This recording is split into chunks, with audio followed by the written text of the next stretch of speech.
everybody. Thank you so much for joining us. And I am thrilled to have our incredible speaker here with us today, Dr. Gina Anderson.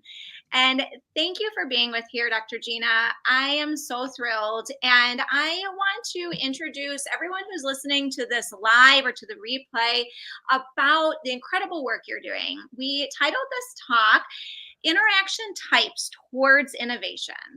And Dr. Gina Anderson is the CEO of Luma Brighter Learning, an award-winning learning company, 2 times recipient of the prestigious Inc. 5000 Fastest Growing Companies Award. Dr. Gina is on a mission to help organizations grow their safety cultures through meaningful learning that inspires and engages employees. For more than 25 years, she has focused her attention on studying how adults best learn, consistently growing her methodology by engaging with transportation and logistics companies. Dr. Anderson routinely publishes new, measurable, science-based techniques specifically focused on driver learning to help companies improve their safety scores and uphold compliance. Dr. Gina also wrote the book Thrive: How Learning Can Ignite a New Way Forward. She also is the best-selling contributing author of the book Perspectives on Invisible Illnesses. Gina is the creator and host of the I Love Learning podcast, featuring leaders from across the world sharing what motivates them to learn, and an Inc. magazine learning thought leader and author. Dr. Gina Anderson holds a Doctor of Education in Instructional Systems Technology from Indiana University, where she also minored in learning science. So thank you so much for being with us here today, Dr. Gina. It's an absolute pleasure. Oh, thank you for having me. This is fantastic. I love that you all are focused on change and doing great things in education. So I'm so pleased to be here today. Oh, thank you so much. Well, Dr. Gina, tell us about yourself and let's discuss interaction types and how it relates to learning and innovation. Yeah, absolutely. So, one of the things that I've really experienced being in the transportation industry is we all see this, I think, as we all drive and we're on the road. And it's a real safety issue for truck drivers. I mean, they're in the semi trucks, and the thing is, it only takes a split second to take your mind off the road. There have been cases where there was a driver who looked at his phone. He didn't even realize that it was 8 seconds from the time that he looked at his phone and put his eyes back on the road. And in those 8 seconds, he actually hit someone at a stoplight and killed them. And the thing that's horrifying about this is the reason I got into transportation is because the way that they're being trained is long, generic safety videos, or they're put in classrooms and taught in the traditional education way for 8 hours or more in a classroom for 5 days, and then they're given the keys to a semi truck. And so for me, I'm very focused on providing the best education that's grounded in learning science. And the reason why I focus on interaction types specifically is because most of us think of content. Think of maybe you woke up this morning and you were just scrolling and scrolling through content. The thing is, you can't send that driver that was in the truck that day and looked at his phone content or a video on distracted driving. You can't send the driver information in a classroom about speeding. This content is stuff that is passive, and we all know. Everyone knows not to speed, and everyone knows not to look at your phone or drive distracted, but we do. And so really what's happening is, as a learning scientist, I've spent my whole career studying how people learn. And really, we really need to think about ways of delivering small, tiny lessons, really grounded in authenticity for a specific individual in multiple interaction types, because content alone is not going to change behavior and connect us. In a time in our lives where we're feeling completely alone and isolated, we need more to bring us together and to bring meaningful connections. And so I can talk today a little bit about the different interaction types. Yes, please do. Yeah, so most people know about the interaction type learner to content, but most people don't realize is there other interaction types. So, for example, one that we don't see a lot in trucking is learner to learner interactions. But there's also learner to self interactions. Learner to self and learner to learner interactions are the most underutilized interaction types.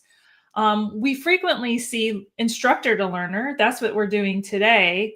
Or we see learner to content. And we don't hardly see learner to machine, although with AI and new technology, that's becoming more frequent. So this idea is based and grounded on this idea that we know that every hour, after 24 hours after you learn something, you're going to forget 70% of what you learned.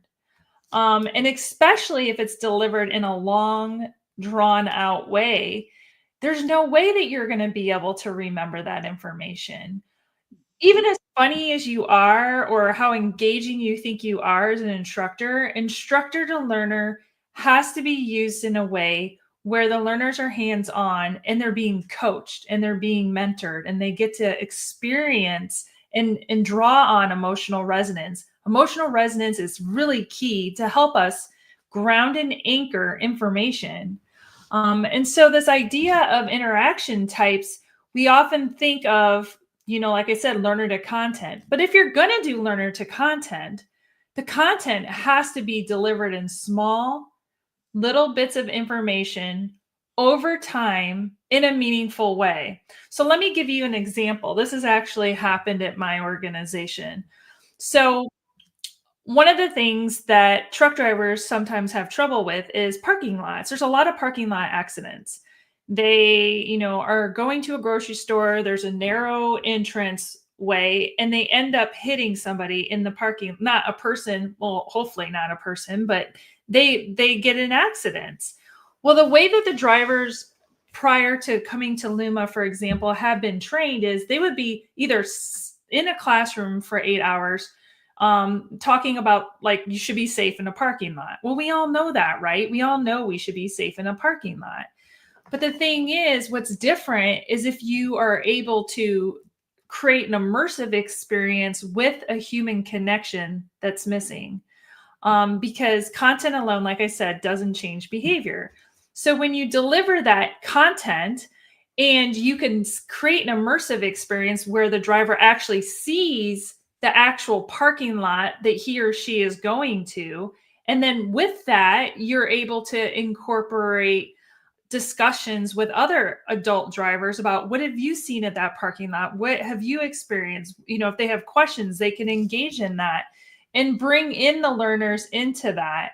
Because really, when you do different interaction modes and specifically small micro lessons, you can use those to connect us together. Because real learning actually happens in connection with others.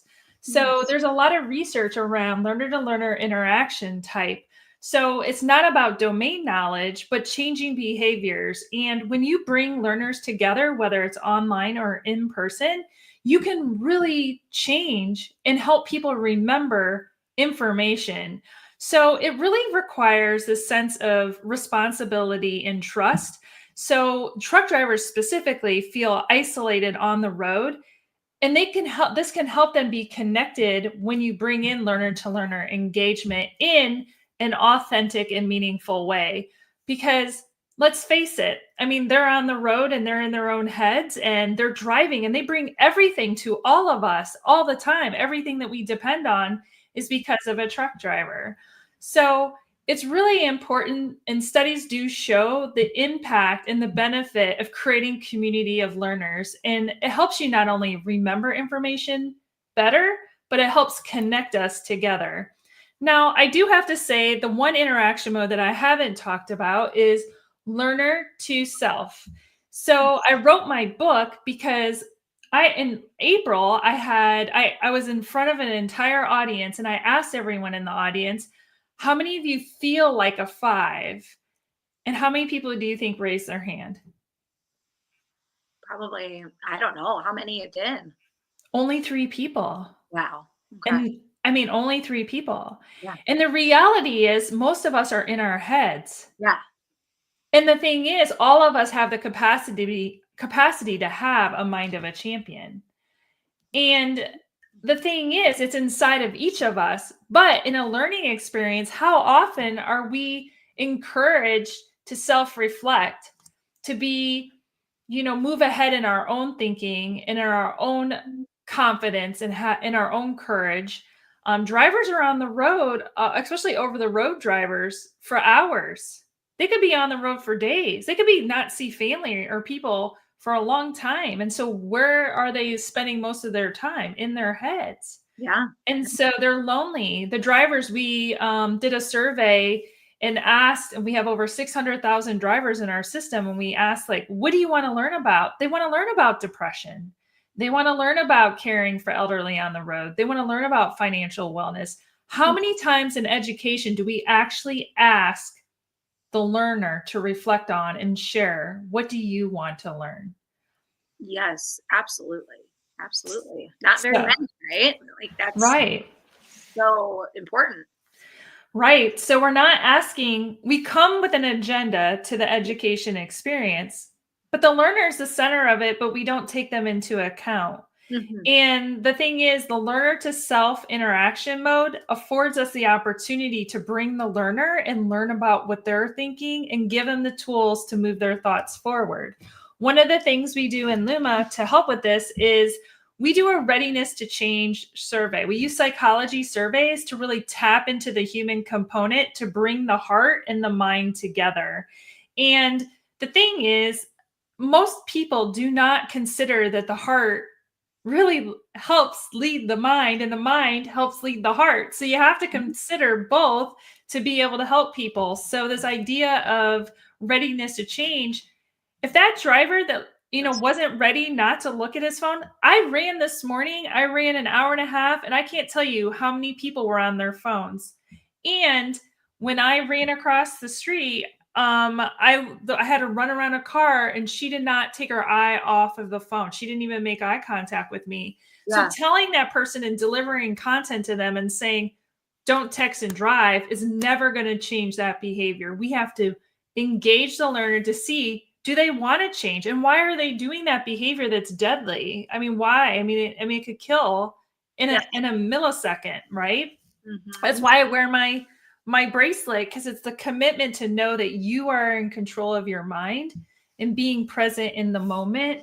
And we all have that ability. These hyper micro connections that we can make in a single moment with anyone is so powerful. We just really need to make learning smaller. We need to make it more authentic, and we need to make it more human, Yes. because the learner's being left out.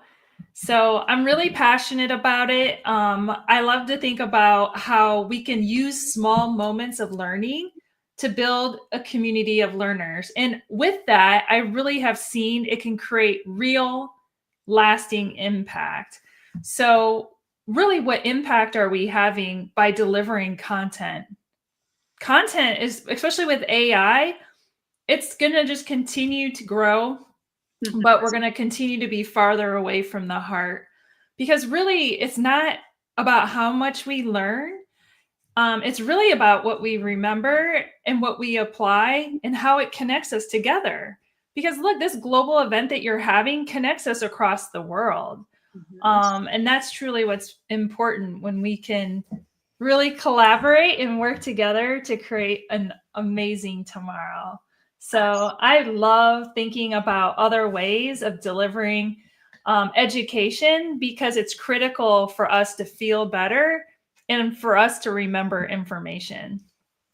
I think that's so, so true and so innovative. And I think that those points you made, Dr. Gina, are just so spot on. Like, I feel like there's the heart part of it that we have to really take into consideration. And it just makes me think even of, like, I mean, going into the neuroscience of it, but just like, how do we just recently learned, or not that long ago, about how, like, simple things like hugs can help with your with medically, physiologically, that helps with decreasing blood pressure, helping with your health.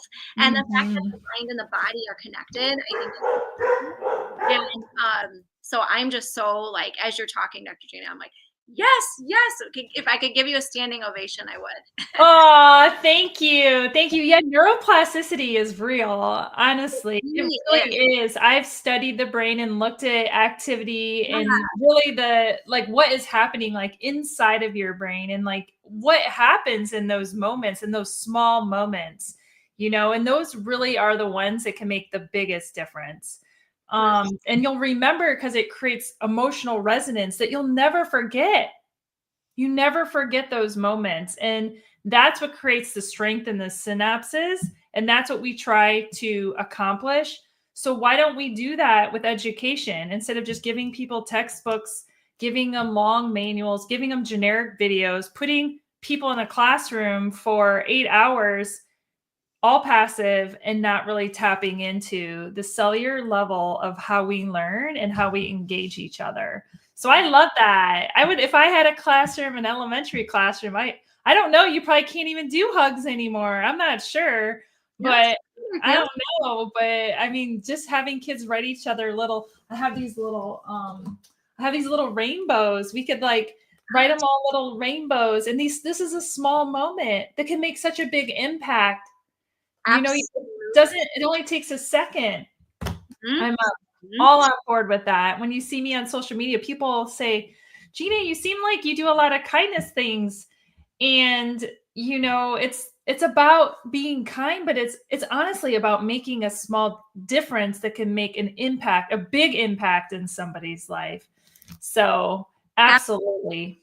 Absolutely. I think that's so, so true. And it goes back to like even we were talking about earlier, like the safety of it all. Like Mhm. it's hard to learn if you don't feel safe. And so much of that goes back to feeling loved, feeling like you're being acknowledged and being heard and all. It reminds me, Dr. Gina, of even in the classroom, we had like in I think it was, well, I guess the elementary classes, so a couple of grade Mm. levels, they all Mhm. individually drew a flower.